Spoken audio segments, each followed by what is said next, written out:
Hello, my name is Peader, Chairman of the Donabate Historical Society. My story concerns in the main a teacher by the name of William O'Mara. Described as a first-class teacher, he was on a salary of £38 a year and served in Donabate School for 4 years. The school you were looking at was built in 1824. This is one of the last pictures taken of it just before its demolition some years ago.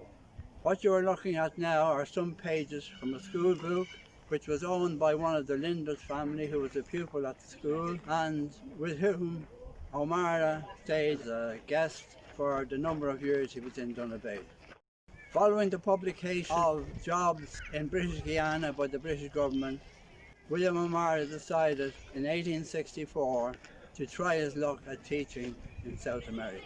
In April of that year he set sail and he boarded a cargo ship which cost him something like £34. He hadn't the money to pay for a sailing ship, which would have cost him £40, which was £2 more than his yearly salary.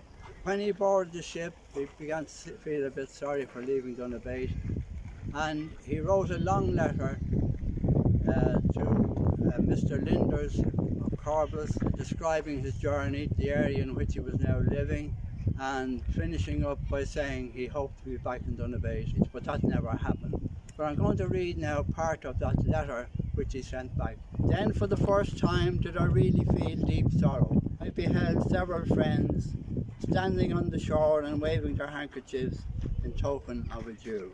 I paced the deck over and over, 1,000 thoughts rushing into my mind of those I left behind me. There was no passenger on board but myself.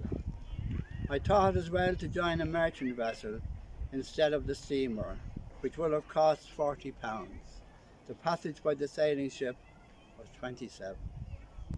I do not relinquish my idea of seeing Port Royal again with the help of God, my love and respect, etc. He's prospered in British Guiana and reached the position of Provost Marshal of that country. He actually died 30 years later, and an obituary in the paper describes his death in Pennsylvania, where he was staying with his sister.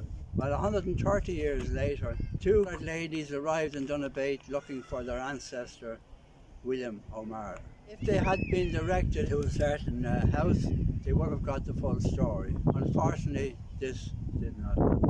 And efforts to contact those two ladies failed.